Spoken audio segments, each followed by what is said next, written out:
Hi there, I'm Tom, and welcome back to my 2025 Medium Espresso edition of the Burnament, where we get 16 different grinders slash burr sets and we put them up against each other on a head-to-head match format, a bit like you'd see in a tennis tournament where the two contestants in the first round, in this case a round of 16 grinders, go head-to-head against each other. Three baristas, three home prosumer baristas, blind taste testing, making notes on the log against 8 different characteristics in the cup and declaring which espresso they preferred, which one was the winner, flipping the cups over and seeing which grinder it came from. So complete blind taste testing with all other variables, as much as humanly possible, equalized. These were the 16 grinders we started with, and we whittled them down to 8 after the first 8 round matches.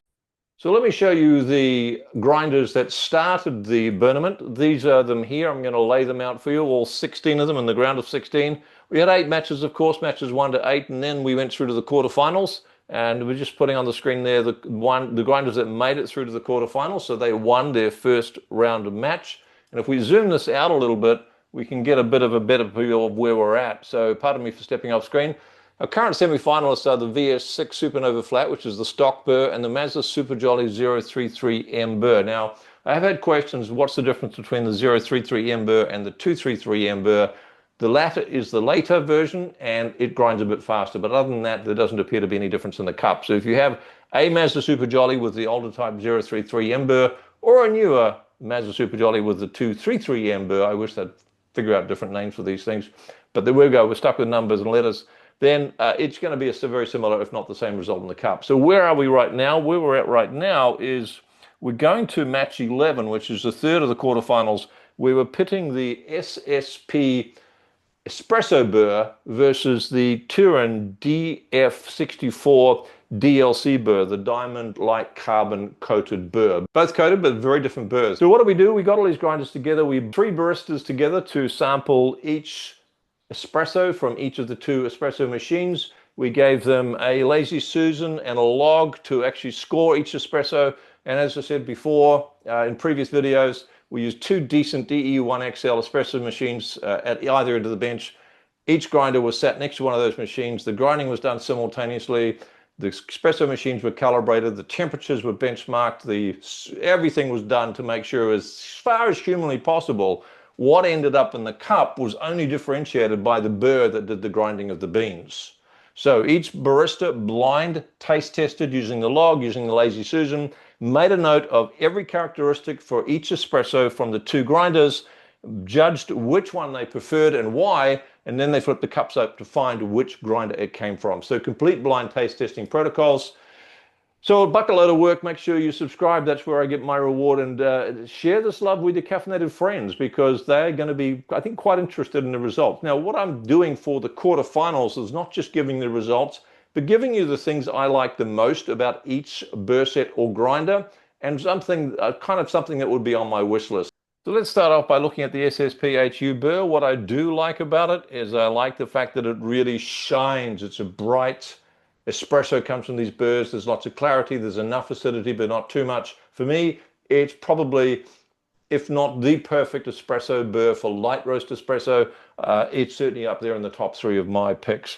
I think the price is very good for the value you get from this burr, because it's such a high quality burr. I like the fact that it fits the Turin DF64 grinders very well, so that's a less expensive body, but a high premium burr set in it gives you a really extraordinary high value bang for bucks grinder with that combination if you're into light roast espresso. What I would wish is for nothing. Don't change a thing, SSP. This is one of the best, if not the best burr for light roast espresso. For the Turin DF64V, a grinder I like a lot. I like the slim form factor. I think it's nice and elegant. I like the fact that it's full featured with variable RPM, plasma generator, and more. I like the fact that you can actually swap burrs out relatively easy. Just make sure you get the alignment right on those. If I had a wish, I would say lose the funny looking stand at the bottom, the doser cups as a stand it sits on, which is kind of really weird, but it's just the way it is. That's my wish list. That's what I like. That's my little wish list for those 2 contestants. Now let's go on and have a look at the results. Now remember, with these tasting logs, you can always pause and you can always have a look at each particular burr set and find out which feature or characteristic was preferred out of. Great flavor strength. So this one goes to the second cup. fuller body, more acidity, more clarity, more sweetness, and better finish. So to the right-hand side was the DF-DLC, and that's the one that Christoph picked as his winner. He said it had more clarity, more sweetness, and better finish.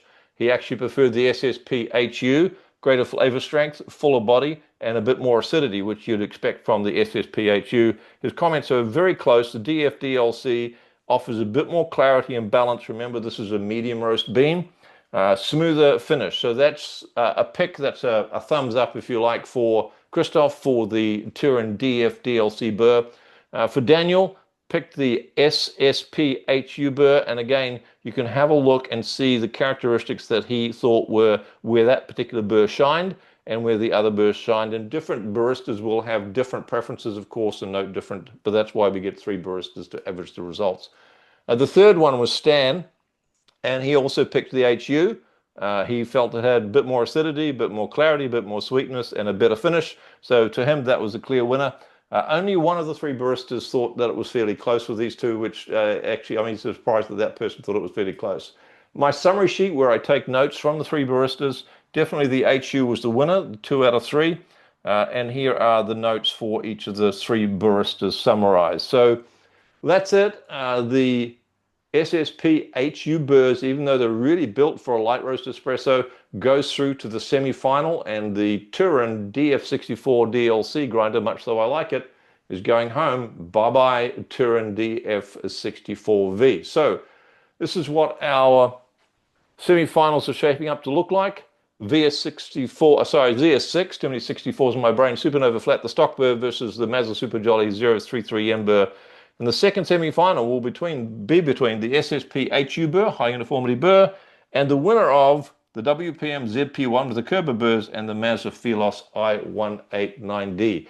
That is going to be an exciting contest because these are both 2 world-class espresso burrs. So make sure you come back and tune in for match 12, which will be coming your way in 3 to 4 days' time, depending on my schedule. It will be between the ZP1, WPM ZP1 Kerber burrs and the Phelos i189B burrs. If you want to improve your espresso, if you want to get the most out of your espresso, pop over to tomsgrinderlab.com and download my espresso optimization and troubleshooting guide. In the meantime, stay fully caffeinated, enjoy your coffee, and I'll see you in 3 or 4 days' time. Cheers.